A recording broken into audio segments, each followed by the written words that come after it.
Welcome to Telugu focus TV. నేను మీ శ్రీనివాస్ రెడ్డి. ఏం జరుగుతుందో జరగని, ఏం చేసుకుంటారో చేసుకోండి అంటూ ఛాలెంజ్ చేశారు సాక్షి జర్నలిస్ట్గా ఉన్నటువంటి కొమ్మినేని శ్రీనివాసరావు గారు. ఇంతటికీ ఏంటి చివరికి ఏం జరిగింది, ఈ మాటల తర్వాత కూడా ఆయన కష్టాల్లో పడ్డారని కూడా చెప్పుకోవచ్చు. ఏం జరిగింది ఏమనేది కూడా పూర్తిగా ఈ వీడియోలో మనం తెలుసుకుందాం. ఇప్పుడు తెలుగు మీడియా రెండు రకాలుగా ఉంది. ఒకటి అధికార పార్టీకి డబ్బు కొట్టేది, రెండు ప్రతిపక్ష పార్టీలపైన డబ్బు కొట్టేది. అంటే ఒకటి సొంత పార్టీ కోసం, ఒకటి ప్రతిపక్షం కోసం అని కూడా చెప్పుకోవచ్చు. వాటిని వాయించే తీరు ఆధారంగానే రాజకీయ పార్టీలకు అధికారం లభిస్తుందని కూడా చెప్పుకోవచ్చు. ఎందుకంటే తెలుగు రాష్ట్రాల్లో ముఖ్యంగా తెలంగాణలో రెండు పర్యాయాలు భారత రాష్ట్ర సమితి అధికారంలోకి వచ్చింది. తెలంగాణ రాష్ట్రంలో ఒకటి రెండు సెక్షన్ల మినహా మిగతా మీడియా మొత్తం కూడా ఆ పార్టీని ఇక్కడ సాగనంపిందని కూడా చెప్పుకోవచ్చు. ఇప్పుడు కాంగ్రెస్ పార్టీలో కూడా తెలంగాణ అధికారంలో ఉంది. ఒకటి రెండు సెక్షన్లు మినహాయిస్తే మిగతా మీడియా మొత్తం కూడా కాంగ్రెస్ పార్టీకి డబ్బు కొడుతున్నాయని కూడా చెప్పుకోవచ్చు. ఒక రకంగా సింపుల్గా మన పరిభాషలో చెప్పుకోవాలంటే దీనికి ఏ ఎండకు ఆ గొడుగు పట్టడం అని అంటూ ఉంటారు సామెతల రూపంలో. పైగా మీడియా సంస్థలు నిర్వహించేటువంటి వారు ఒకప్పుడు ఫ్యాషన్తో ఉండేవారు. ఇప్పుడు వివిధ వ్యాపారాలను అడ్డుపెట్టుకోవడానికి ఒక మీడియా సంస్థను కూడా నిర్వహించుకుంటున్నారు. అయితే ఈ మీడియా సంస్థను నిర్వహించే వారు దగ్గరికి మరీ ముఖ్యంగా ముఖ్యమంత్రులు వెళ్ళడం, వారి ఆశీస్సులు తీసుకోవడం ఇటీవల కాలంలో ఒక పరిపాటిగా మారిపోయిందని కూడా చెప్పుకోవచ్చు.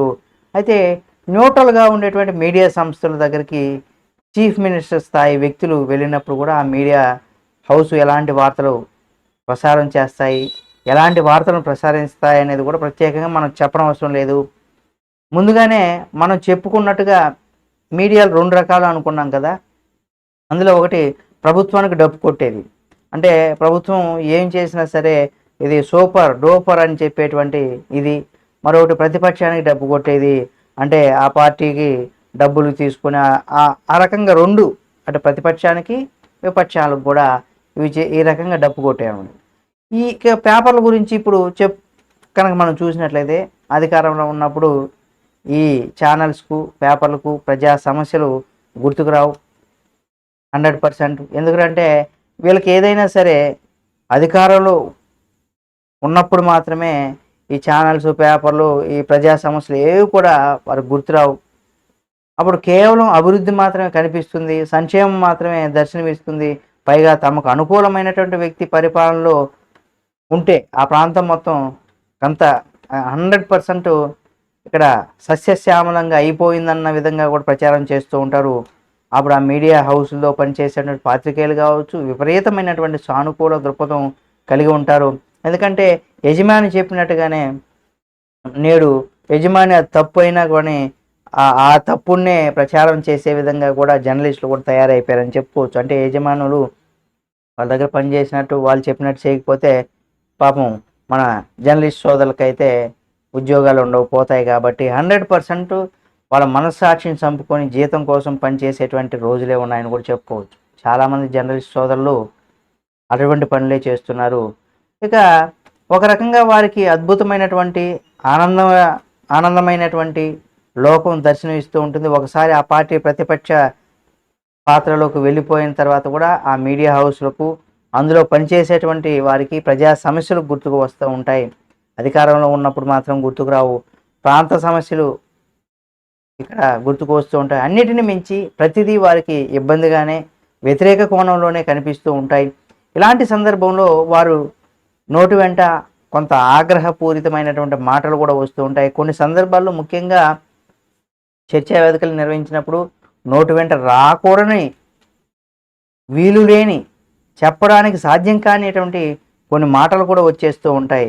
అంటే ఆ బాధ నుండి చెప్తారా, లేకపోతే వారికి స్వామి భక్తి, అంటే మీడియా యజమానుల పైన కూడా స్వామి భక్తి చూపించుకోవడం కోసం చెప్తారా, లేదా ఆ రాజకీయ నాయకులు ఎవరైతే ఉంటారో ఆ నాయకుల కోసం వాళ్ళ సానుభూతి పొందడం కోసం అంటూ ఉంటారు. కానీ చెప్పకూడని, మాట్లాడకూడనటువంటి మాటలు మాట్లాడుతూ ఉంటారు. కేవలం కోపం అనే కోణంలో మాత్రమే ఇవి చూడాలి అని చెప్తూ ఉంటారు. అంటే ఆ మాటలకు ఆయా మీడియా హౌసులు కూడా ఆపాదించకూడదు. అంటే ఏదో ఒక మీడియా సంస్థకని కాదు, మీరు చూస్తూ ఉంటారు కాబట్టి మీకే అర్థమైపోతుంటుంది. ప్రత్యేకంగా దాని గురించి చెప్పనవసరం లేదు. అయితే మీడియా హౌస్లో పనిచేసేటువంటి వారు కావచ్చు, లేదా చర్చా వేదికలో పాల్గొనేటువంటి మాట్లాడేటువంటి మాటలకు కూడా వ్యతిరేక కోణంలో అస్సలు ఎప్పుడు కూడా చూడకూడదు. ఒకవేళ ఆ మాటలు విన్నా కానీ పట్టించుకోకూడదు, జస్ట్ చూసి ఊరుకోవాలి, విని అలా ఉండిపోవాలి అనే విధంగా కూడా కొంతమంది చెప్తూ ఉంటారు. ఇప్పుడు కొమ్మినేని శ్రీనివాసరావు అంటున్నది కూడా అలానే ఉందని కూడా చెప్పుకోవచ్చు. ఆంధ్ర పోలీసులు అరెస్ట్ చేసి దానికంటే ముందే సాక్షి ఛానల్లో ఆయన మాట్లాడిన మాటలు కూడా అలాగే ఉన్నాయి. ఇప్పటికీ విషయం గురించి కూడా తాను క్షమాపణ చెప్పానని, ఆ విషయాన్ని మొత్తం వెల్లడించానని కూడా ఇకపైన జరిగేది జరుగుతుంది ఆయన తెగేసి చెప్పేశారు. నా మాట అంటే ఈ మాట అంటున్నది కూడా మేము కాదు, సాక్షాత్తు ఆయన పనిచేస్తున్నటువంటి ఛానల్లో ప్రసారం అయ్యింది ఈ వ్యాఖ్యలు. ఆ తర్వాత ఆయన్ను అత్యంత నాటకీయ పరిస్థితుల్లో ఆంధ్రప్రదేశ్ పోలీసులు అరెస్ట్ చేశారు. ఆంధ్రప్రదేశ్ రాష్ట్రంలో తుళ్ళూరు ప్రాంతానికి తీసుకెళ్లారు. ఇక్కడ సహజంగానే ఈ పరిణామాన్ని కూటమి నేతలు చట్టం తమ పని తాను చేసుకుపోతుంది అంటున్నారు. పాత్రికేయులపైన కూడా కేసులు పెడతారా అంటూ కూడా వైసీపీ నేతలు అంటుంటే, దీనికి నాణ్యానికి అటు ఇటు చూసుకోలేమా అంటూ కూడా అంటున్నారు. ఏది ఏమైనా ఇటువంటి పరిస్థితుల్లో మాత్రం 100% ఇక్కడ ఆయన చేసినటువంటి వ్యాఖ్యలు ఏవైతే ఉన్నాయో, అంటే ఆడవారిని కించపరిచేలాగా, అంటే జర్నలిస్ట్ కొమ్మినేని శ్రీనివాసరావు హైదరాబాద్లో కూడా అరెస్ట్ చేయడం, ఆయన్ని జర్నలిస్ట్ కాలనీలో ఆయన ఇంట్లో ఏపీ పోలీసులు అరెస్ట్ చేశారు. అక్కడి నుండి కూడా గుంటూరు జిల్లా తుళ్ళూరు పిఎస్లో కూడా కేసు నమోదైంది. కాబట్టి అక్కడికి ఈ ఛానల్ అంటే సాక్షి ఛానల్లో కూడా అమరావతి రైతులు ధర్నా పైన ఆయన ఒక డిబేట్ను కూడా నిర్వహించారు. ఆ సందర్భంగా డిబేట్లో పాల్గొన్నటువంటి మరో జర్నలిస్టు వాడపల్లి కృష్ణారావు కూడా నోరు జారారు. రాజధాని ప్రాంతం ఒక వేశ్యలు ఉన్నారని కూడా ఆయన అన్నారు. ఆ సమయంలో ఆయన మాటల్ని డిబేట్ నిర్వహిస్తున్నటువంటి కొమ్మినేని శ్రీనివాసరావు అభ్యంతరం వ్యక్తం చేయలేదు. దీంతో అమరావతి ప్రాంతంలో మహిళా నాయకులు వారిని అరెస్ట్ చేయాలని కూడా డిమాండ్ చేశారు.